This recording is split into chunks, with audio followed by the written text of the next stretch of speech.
Yay! We've been to see The Suicide Squad. We have. We've had a day off together. It's a miracle. You can't tell we've had time off by the fact we've had 3 podcasts out this week, but yeah.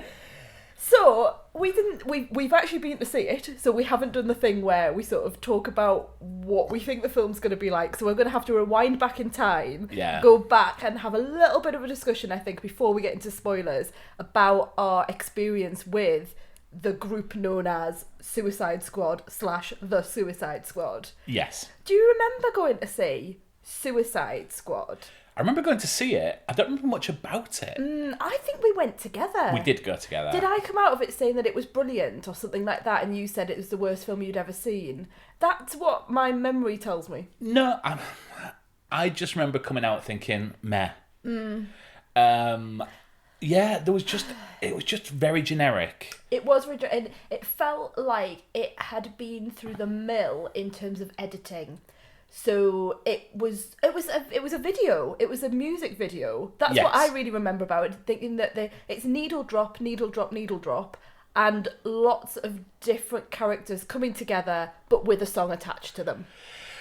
Yeah, I think that's about it. It was very post Guardians of the Galaxy, ironically enough, given that this is James Gunn's The Suicide Squad.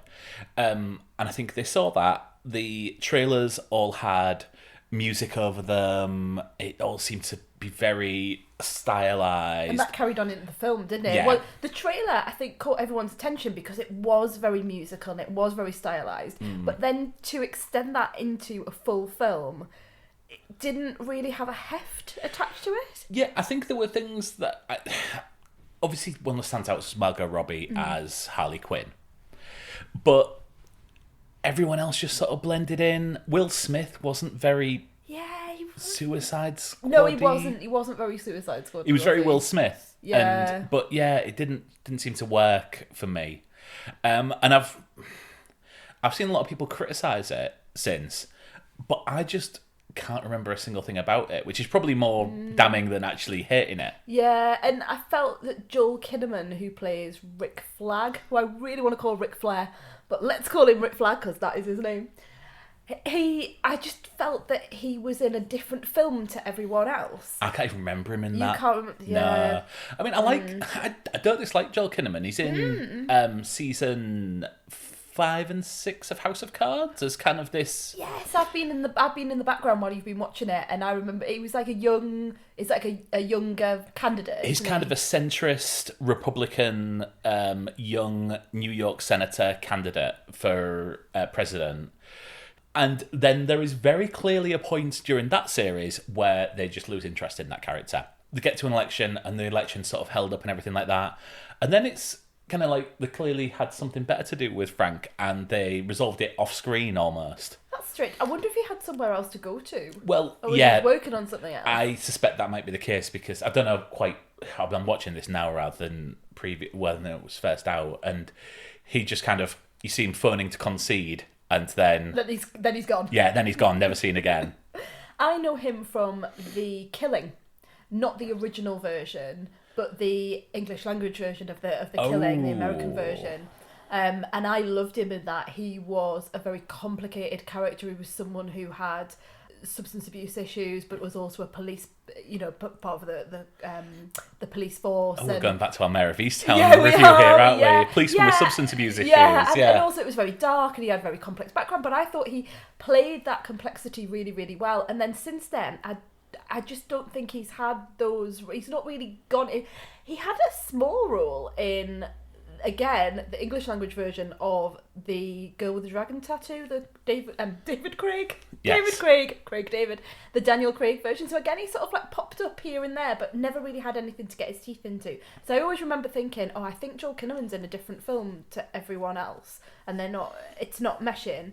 I've seen it on the TV a few times, and it as a sort of a popcorn movie, I haven't mind it because when you've got it on in the background and you've just got your big explosions and your colourful film, that can be fine, can't it, when you're not looking for anything cerebral? But my lasting memory of it, and I'm just flicking through the actual IMDb of Suicide Squad now, is Cara Delevingne in the I denouement, forgot about that. like almost Wiggling. just as Enchantress sort of dancing and wiggling. But and also really bad CGI when Yeah, she's doing it as well. absolutely. Yeah. So, ages ago when we first started the podcast, we were talking a lot about the news, which at the time was what's happening to films in lockdown. Yeah. And this was one of the trailers that came out during lockdown, and we discussed the trailer. Yes, yeah, because when this trailer came out, it was kind of like, how many people have they got in this? Wasn't it something like, this is terrible that I can't remember it, but I do remember saying, did we watch it on the telly? Did you stream something on the telly that was like live from one of like the Comic Cons or something like that? No, Mark is looking at me to say I have no recollection of that whatsoever. But I felt that I think it was released during one of those sessions where, you know, loads and loads of trailers get released and everyone goes a bit mad about it. That would make sense. And I do remember people going, oh, it's amazing. But the trailer itself, for me, was just Weasel, John Cena, Polka Dot Man. The initial trailer was literally that. It was literally just a character reveal almost. And I got quite excited because there were people in it who I was interested to see, but I didn't really know what it was going to be about. And I wasn't really that interested in it. Did you have a bit of a better experience in terms of like your build up to it, your anticipation of it? No, not really. I mean, the trailer, it seemed more fun than the original one. And obviously you've got James Gunn, who was removed from Guardians of the Galaxy 3, signed on to do this, has since gone back to Guardians of the Galaxy 3. But I trust James Gunn in a lot that he does. I do, yeah. He obviously has a lot of goodwill from the Guardians of the Galaxy film. But also there was a film called Super, which he did a few years ago. Super. Okay. I don't remember that. It stars Dwight from The Office and Elliot Page. And Liv Tyler, I think, is in this. I think the problem with it was it came out at the same time as Kick-Ass. And it's a similar type of story. Okay. Yeah. But with Dwight from The Office instead of Aaron Johnson. I can't really imagine that. Yeah, okay. It's worth watching. It's it's really fun. And then didn't he do also... He also did Slither as well, didn't he? I don't remember that either. Put my teeth in. Okay, I mean, that was kind of like a parody of horror films, I guess. Mm-hmm. It was Nathan Fillion and Elizabeth Banks, Michael Rooker, who's obviously someone who always appears in his films. Yeah. But yeah, that was, I think that was his breakout film. That was might be his debut, but that's a really good fun film to watch if you're into that. It's kind of a bit like... a parody of Tremors and things like that. Not so much in the monsters or anything like that, but certainly in the style of like a small town horror film. So yeah, I was kind of ready for the James Gunness of it, and I'm just happy just sort of be taken by a film at the minute and see where it takes us. Robert Dubois. He's in prison for putting Superman in the ICU with a kryptonite bullet. I'm not joining your suicide squad. We'll see. My court date is coming up. And Miss Waller said maybe you could help me out. You're flexing in my door! Everyone stand down. Miss Waller, I don't... Stand down! I wouldn't take such extreme measures if this mission went more important than you could possibly imagine. Are you in or out? Good. Let's meet your team. It's okay, I'm not okay. Each member is chosen for his or her own completely unique set of abilities. I need to feel the raindrops on my head. Hey guys, sorry I'm late. Had to go number 2. Good to know. Is this thing a dog? A dog? What kind of dog do you think it is, mate? I'm gonna go with Afghan Hound. Oh my god, is it a werewolf? Yo, they sent me next to a werewolf! Yo, let me out! Hey, he's not a werewolf, okay? He's a weasel. He's harmless. I mean, he's not harmless. He's killed 27 children, but, you know. Your mission is to destroy every trace of something known only as Project Starfish. Any questions? Starfish is a slang term for a butthole. Think there's any connection? No. So let's get into spoilers. First of all, before we get into spoilers, All right. Why have you just let me say let's get because into we spoilers always then? do the before we get into spoilers, Right. We do the would you recommend people to watch it? But doesn't that give things away? Wouldn't that give it... Oh, I suppose it doesn't really matter if we're going to go into spoilers. Yes. I just feel like that should be like the ending rather than the beginning. Okay, I can't give you a yes or no answer to that. I need to talk about the film itself before... there's more nuance to it. Oh, yes, I would recommend it. It depends who the person is. It depends what they're looking for. Okay. I have very, very complicated views on this film. Oh. Which is why I need to get into the spoilers to talk about the film with you, to come to a conclusion, and then to explain why I'm going to say what I'm going to say. So is that all right? Can we leave it till the end, please? Fine. Editorial decisions during the podcast. It seems to be a trademark of ours. Will you tell me what you think, first of all? Will you start us off? Because like I say, I've got too much going on in my mind to be able to really give a pithy sort of starting point. So I really enjoyed this. I think it is fun. It doesn't take itself too seriously, which is something that can definitely be said about the DC universe from time to time, and in the majority of their films that have come out. I have problems with it, don't get me wrong, but I look beyond that to I really, really enjoyed it overall. So you feel it's an enjoyable film? Oh, absolutely, yeah. Okay. Because it's just comic book violence. And I can see your face going, oh, Mark. No, it's... I think that's my problem with it, is it's just comic book violence. It is a very violent film. I don't know how it got away with a 15. Most of my experience with this film was thinking, how have the BBFC come down on a 15 on this film? I can't understand it. There are images of children hanging, like dead children hanging, that the screen stays with for quite a long time, that stayed with me as I was watching the rest of the film. There's references to children being killed and tortured, and the violence is so, and I don't have a problem with violence per se, but I found this to be very extreme. So the hanging scene. I know exactly the thing that you're talking about. I don't think it lingered on it at all. Obviously, it stayed with you. It stayed with me. And that will have affected your view of the film. It's a shot in the background of a scene on a monitor. The camera focuses on it briefly, and then someone carries on talking. Yeah. I didn't have a problem with that as much as you, clearly. I mean, there's children hanging in one of the first scenes of one of the Pirates of the Caribbean films. Yeah. Yes, I know. That wasn't even a 15. As for the violence, I think there is a difference between someone being repeatedly beaten or punched in the face until their face is bloody, or what we have in this film, which is people being ripped in two by a cartoon shark. Yes, you do, but you also do have the bloody violence as well, and people being beaten into a pulp. You do have that. You have that with the main characters. You have that with characters that are on the periphery that you don't know. Just essentially the militia or the government people. You have both of those things, and I think just both. If it was just that cartoony violence where things were exploding and maybe I could have accepted it, but it just, people are covered in blood all the time, and there are things going through people's chests, and there are, the faces are a bloody pulp. There are scenes of torture with electrical. There's all sorts of stuff like that. That's not comic book violence.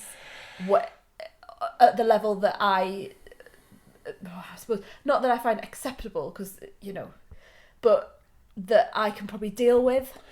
I found it very uncomfortable to watch because it was sustained throughout the film. So during the scene of torture, which you thought about, I thought Elaine's going to have a problem with this.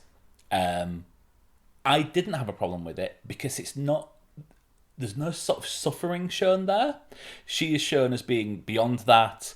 She's not shown as being sort of put into a great amount of pain. They are trying to, and it's well, I know fruitless. the character is Yeah. she's meant to be psychopathic, so she's enjoying the vibe. She knows she's going to get out of it. She's got the upper hand against the men that are torturing her. I'm not saying that particular scene was problematic. I'm saying that there's all these things in the film. It's not just cartoony violence, things blowing up. It is sustained throughout the film with lots of different elements to it. I'm not saying that anyone else would find this difficult. I'm saying that it's very subjective. Yeah. I'm saying that I didn't find it enjoyable. I didn't laugh along with the film in terms of the violence, in terms of the gore. I found the gory element, the violence, and I may just be showing my age here, it was just too much all the time. And things like the hanging, that stayed with me for longer than I would have liked, and it's still there with me now. So it may be just triggering off things for me that other people would just go, all right, yeah. And also, it's a giant cartoon shark. It's a weasel, a CGI, a very well done CGI weasel. There's a man that has polka dots coming out of his arms. I totally get that. I don't want to sound like someone who's like, there's a bit of blood. I'm not like that at all. Like one of my favourite films in the entire world is American Werewolf in London, which has incredibly gory violence and all of the, all the blood and all of that sort of thing, and people being killed, indiscriminately. But for this, I found it hard going.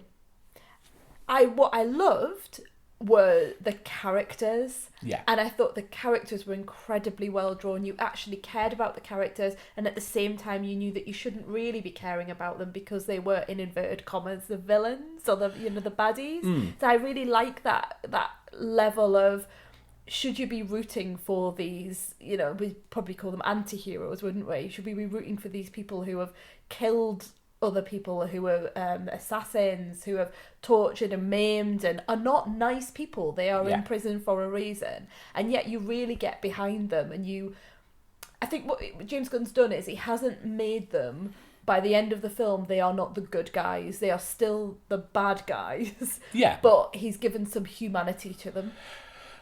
Can I go into what I found struggling?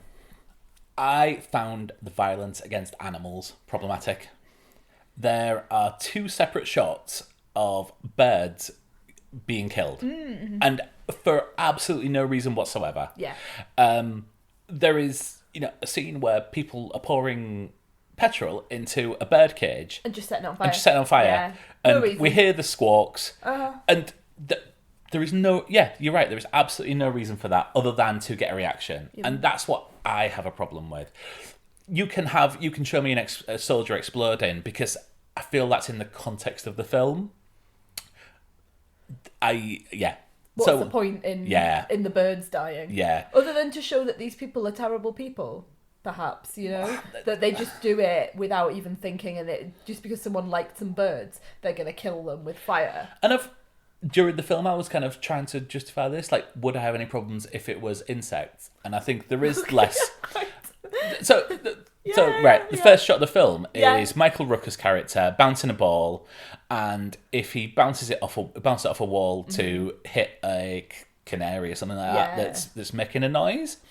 If that was a bee a or a cockroach or anything like that, I'd have far less problem with it. So, it is hypocritical of me completely. And I was really worried all the time about the little rat friend. Like, I was thinking, no, was he called, I want to say he's called Sebastian or something like that, but I bet he wasn't.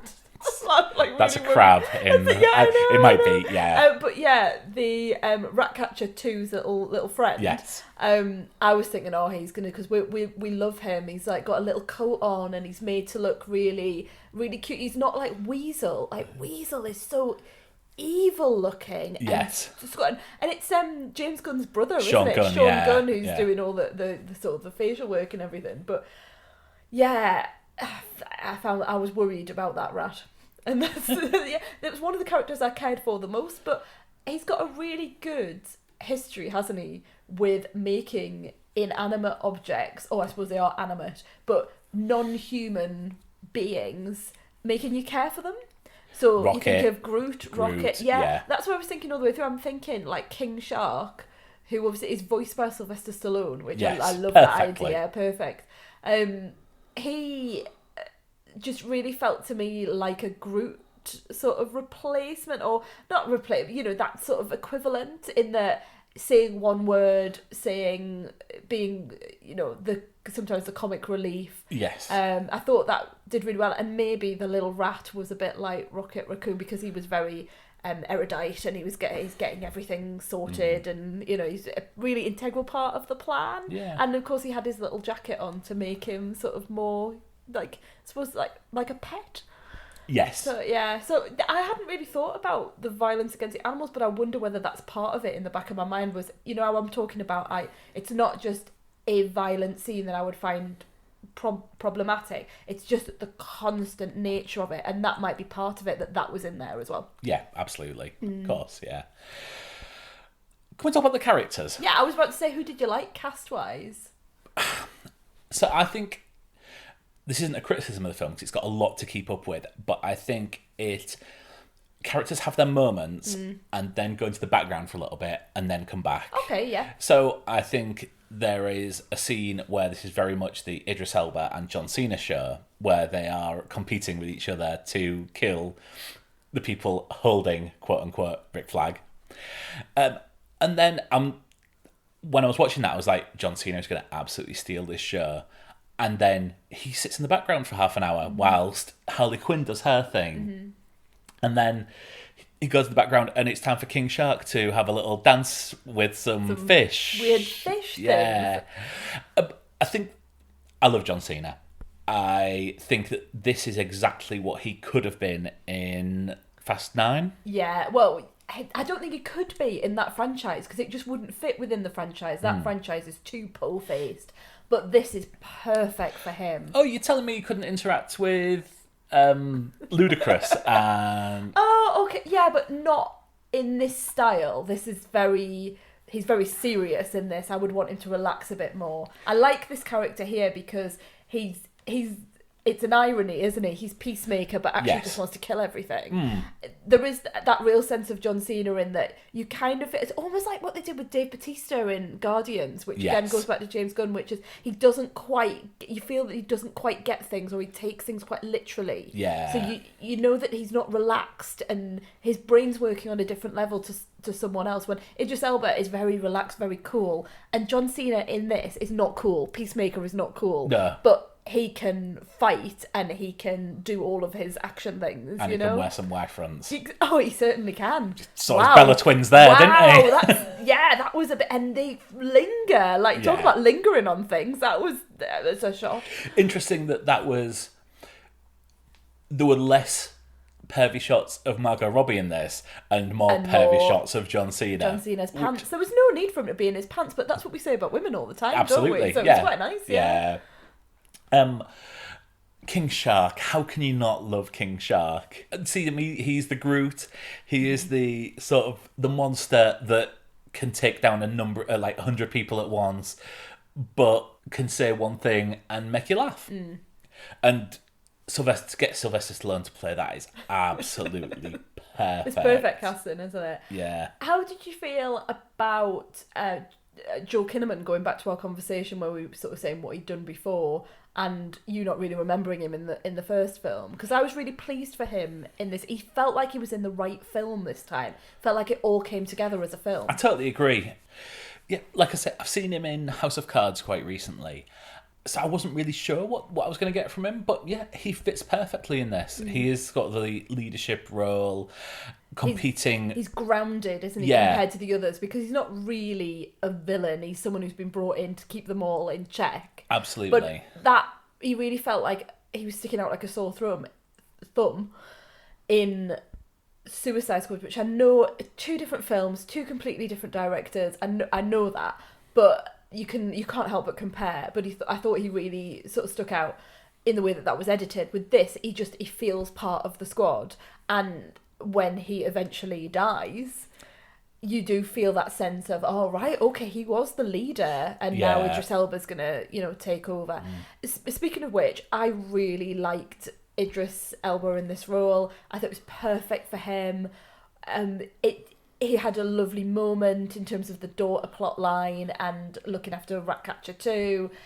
there was that whole thing about making him a leader, and you saw that coming through. There was a lovely through line there, rather than him suddenly becoming it or suddenly doing it. It was very subtle as it came through. And obviously he's a great action hero. I love the fact that he gets to swear and he gets to really like be angry, and that scene with his daughter I thought was really well acted, because he's screaming at her and he's telling her to go away, not in those words, and she's screaming. I thought they did a really good job, and I would love to see them almost like a double act later, in maybe later films. Well, he's everything that Will Smith wasn't in the first film. Because I worry, because I did think he was playing the Will Smith character when it first came out, because Will Smith again was something shot. Deadshot. That's it, Deadshot. And is he Bloodsport? Bloodsport. And it just sounded, and he looked like he had the same uniform on. I do wonder if it was offered to Will Smith first of all, and then just copy paste. It did, and I did think, he's going to be playing the Will Smith character, but he isn't. He is a completely different character, and I thought he absolutely did a brilliant job with it. Yeah, I think there is a confidence to Idris Elba in that scene where they are sat in the presentation room, and he's just sat there with his legs up, going, "We're all gonna die." I think it just encompasses it perfectly. Yeah. But yeah, I'm really glad that. What else has he been in, like superhero wise? I know that he had like a background in the Thor films. Thor films, yeah. He's the one that guards the magical bridge. But he doesn't have a lot to do, does he? No. And then he disappears for the. He killed like early on in the third one. He's killed it on one of them, yeah. And then I know it mainly from Luther. I've never seen Luther. Oh, it's brilliant. He is Luther. Like, it just is him with his big long coat. I'm really happy to see him in this, and I hope he can. I'm sure there'll be another one. I'm sure there's going to be another film here. But we'll talk about the end scene later on. But I'm sure there's going to be more of these films. We will talk about that. Yeah. Because I think I know something that you don't. Oh, okay. Oh, great. Yeah. When we recently talked about Black Widow, I used the phrase MVP, which I've recently discovered. Yes. MVP for me is the girl that plays Ratcatcher 2. She is brilliant, and I looked her up on IMDb before we started the podcast. Yeah. I know her surname is Melchior. What's her first name? Is it Natalia? Daniela. So she is just wonderful, and she only has 10 credits to her name. Mostly Portuguese language stuff as well. This seems to be one of the her first English language role. Much of the film hangs on her relationship with the other characters. She's sort of introduces us to the different sides of the characters. So talking about King Shark, they're going to kill him. She says, no, let's be friends. Yeah. She's talking to Polka Dot Man and trying to understand what happened to him, where others would be quite dismissive. She's almost like going round and giving us more background about these people. Yeah, there's a real heart and soul of the film to her. I totally agree. And yeah, I mean, you're so warm to her, and her relationship with the rat, her relationship with Taika Waititi, her father. I was just about to say, was it Taika Waititi? Because when he turns up, I was like, oh, it's him. But did you only realise that at the end? At the end, yeah. Because obviously there is a flashback scene early on, and I was like, oh, there he is. And I like the flashback scene. I like some of the visual. I mean, I say I like some of the visual. I like all of the visuals, putting aside the violence. I thought it was some beautiful, beautiful shots, and that thing where it just sort of the camera sort of goes into like a sepia, the lens goes into like a sepia colour, and so that you're going back in time and you're going in sort of like a flashback, but you don't go directly into it. It's just on the bus, on the window of the bus, and that's why we couldn't see it was Taika Waititi. Yeah. But yeah, I really liked those sections where he doesn't need to say that our father was a drug addict. You can see it in the shot, and it does a lot without telling you very much. And that's what I really enjoyed about the film, was that, aside from my problems with it, they don't beat you over the head. Yes. Maybe I'm talking about violence, but they don't say this is this person, this is that, and a lot of Suicide Squad did that, didn't it? Oh, this is this person, this is what they do. This is this person, this is what they do. And there is a riff on it at the beginning when they take you through, like, Captain Boomerang, Michael Rooker's character, all of those people. I think, I did feel a bit disappointed, because I was like, I remember this being the beginning to Suicide Squad. We get introduced to Margot Robbie. We get, and I thought, ooh, but he pulls the rug under us straight away by killing that being, all that cast. Yeah, killing all of them. It's not just a couple. No. They're all gone. Pete apart Davidson, from Margot Robbie. Pete Davidson, gone. Yeah.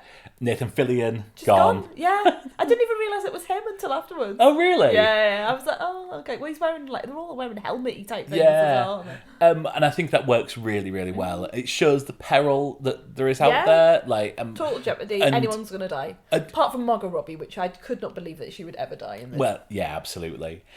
Speaking of Polka Dot Man, what do you make of Davis Dasmalkian? Yeah, he's got such a face, hasn't he? I've seen him recently in a film that I watched it was Prisoners, the Jake Gyllenhaal. Oh, is he in that? Yeah, and they talk specifically in Prisoners, and it's who's the other guy? Greatest Showman, Hugh Jackman. They talk specifically about how he looks a particular way. He has got quite a look, hasn't he? Yes. Where he looks very sad. He looks very like he's tortured. Yeah. And that's what he brings to this as well, with the whole problems that he has with his mother, who has tortured him and his siblings as a child and created the monster within him. And some brilliant visuals of the mother. Yes. Yeah. She's everywhere. And also someone who's now appeared in both Marvel and DC. Oh, is he in Batman? No, that's DC. Okay. Okay, what am I thinking? I'm sure, was he in... I think he's one of the Joker's he is goons in Dark Knight. I swear I've used the word goons. I've never used that word before in my life. No, I think it only works for supervillains henchmen. Goons. Yeah, or hired goons. Okay, so hang on, he's in Marvel. Yeah. Oh, I'm not going to get it. He's part of Ant-Man's little crew, I along don't know Ant-Man. with Michael Pena. Yeah, part of the security force that they all work together. So yeah, he's such a good actor, and I think he's such a good character actor. Brings a real pathos to him, because you do believe he is really tortured, and he does want to die. When he's saying, "I hope we all die," you just really get that feeling, and especially because the polka dots are sort of like within him, he needs to expel them from his body, and that seems to be like where you're having to be sick. I felt sure that was going to come back though in a third act, but which it didn't. But again, like, he dies. That's like, it's not like he's going to come back for that. He's just dead. So again, the jeopardy, the peril, it's all there, and I enjoyed that. I was like, all right, that's the end of his story. I'm a superhero. Boom, dead. That's it. Have we been through everyone? Everyone aside from Viola Davis. Oh yeah, she's the true villain. Well, apart from Weasel, who apparently killed 27 children, which I think he should have drowned. But yeah, she's such a good baddie, isn't she? Yeah. Do you feel it's getting a bit one note? I could do without that. I don't think it needs it. It just tends to take away from the fun. I think one thing that we can compare this to, which I know that you've never seen, is The Boys, where you have a team of superheroes who are actually mostly inherently evil. You can replace... What's John Cena's character called? Peacemaker. Peacemaker. I nearly said Thunder something. You can compare Peacemaker with Homelander perfectly in that, played by Anthony Starr. And I love the violence in The Boys, so similar thing. The problem with The Boys is, for me, they have good guys who I just get bored whenever we kind of concentrate on them. Yeah, so it was quite nice to kind of have a thing where it's mostly just the people who I am enjoying watching. So go on then, post-credits thing. Okay, I thought it was Joel Kinnaman, first of all, lying in the bed when they said about the heart. I agree, because we had a shot of the heart. Yeah, of the heart being pierced, of Joel Kinnaman's heart being pierced. Rick Flags. We always call them by the actor's name. But yeah, Rick Flags. And how you come back from that, I was thinking, oh no, how would you come back from that? But of course does he have a...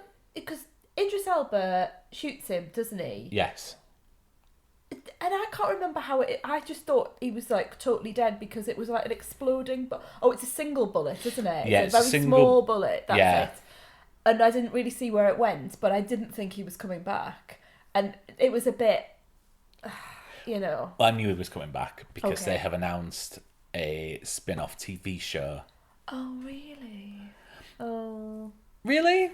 Yeah. See, I'm fine with that. I just feel like it's what everyone's doing. You know, like Marvel with all their spin-offs, and some are fine. You know, like I've really enjoyed WandaVision. Loki was good.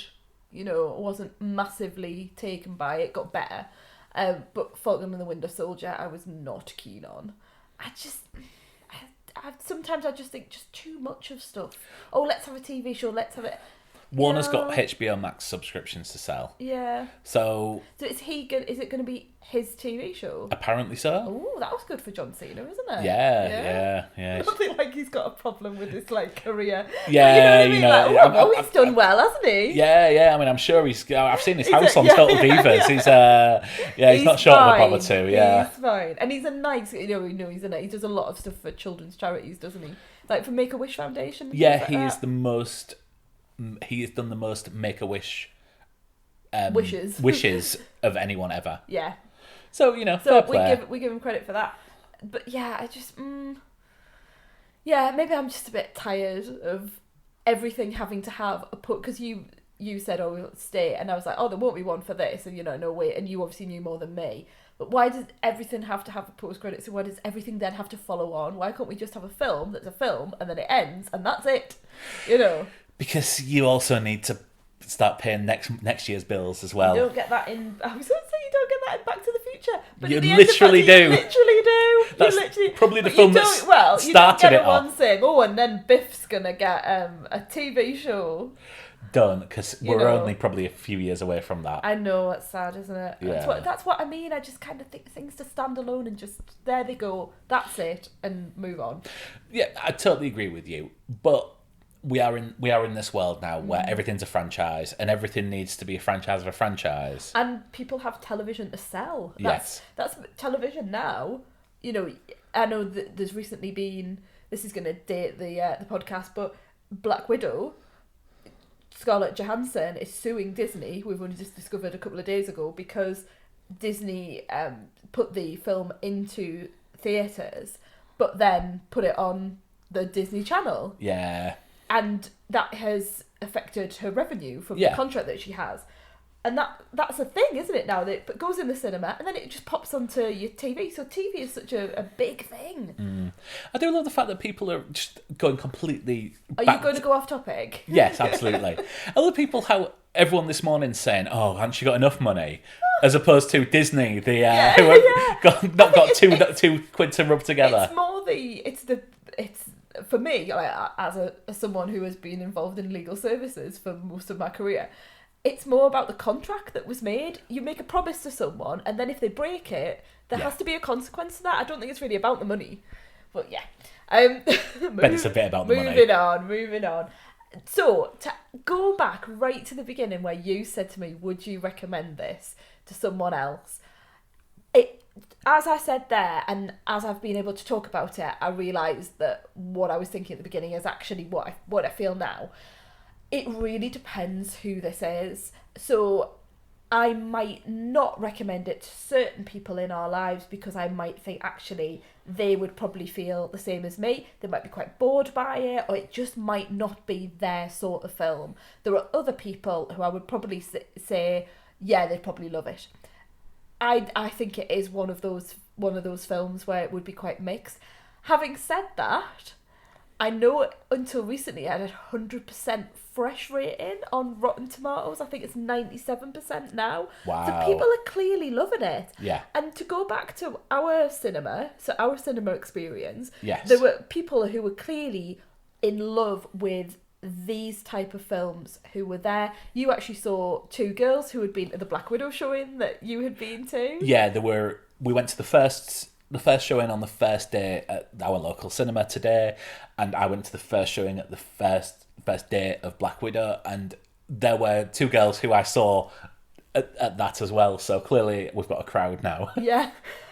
So, it draws in an audience. The audience were a lot like, I was thinking, am I missing something? Because there were a couple of blokes in front of us as well that were very excited about the film. They were laughing all the time. Yeah. People behind us were laughing. Like, it felt like a real cinema experience, even though there was only about 10 of us in. There was more than that. Do you There think was so? yeah, I there was wasn't really about counting. there was about 30. I mean, it was No. yeah, there was yeah, Oh, absolutely. maybe I just hadn't looked behind me or something. Yeah, it was. I mean, it was a big cinema, and there was plenty of seats taken. Yeah, well, loads of I mean, room. it's not. It was obviously, but it was 11 o'clock in the morning. Yeah. You know, so it's not going to be for everyone. And the adults are being dragged to see Jungle Cruise and Trolls World.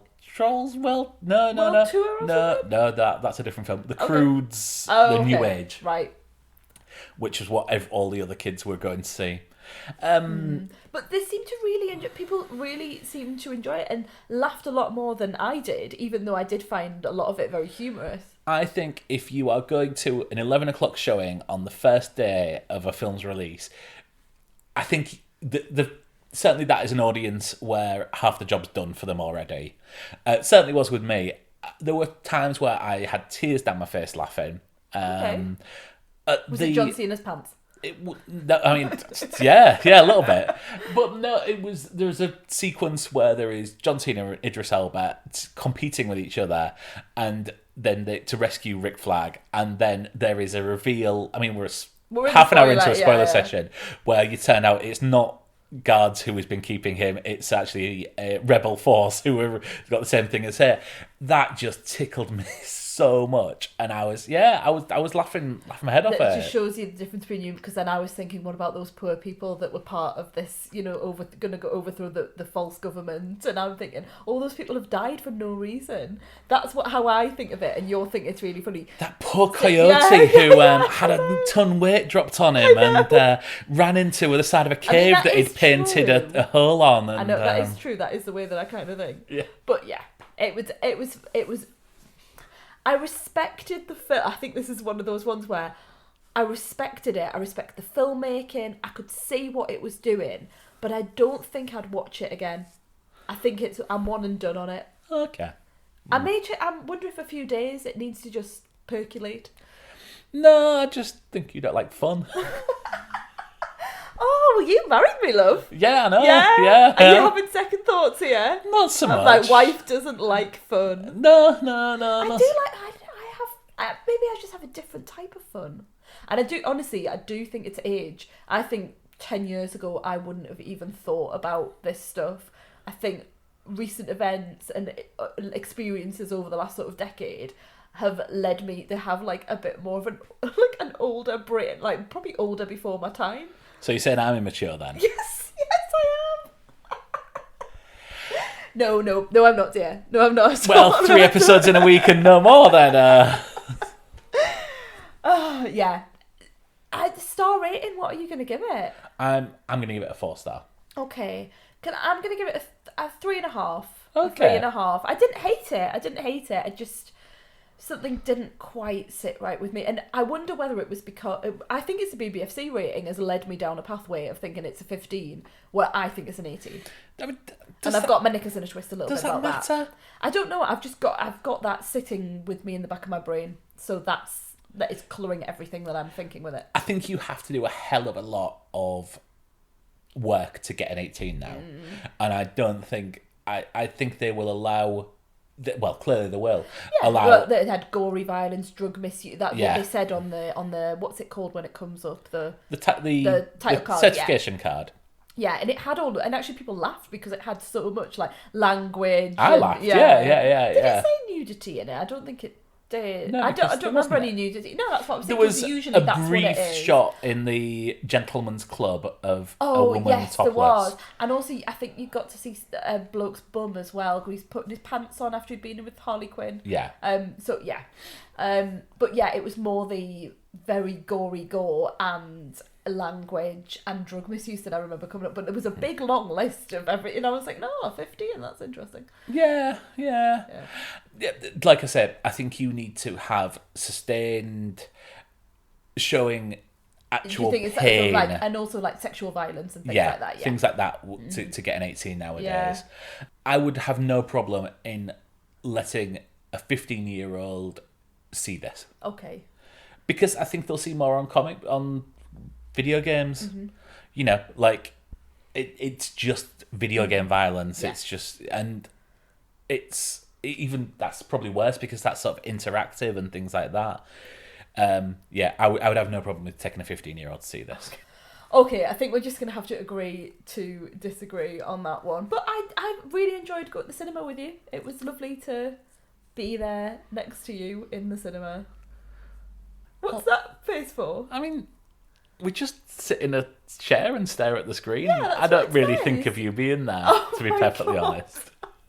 Mark. Romance is not dead.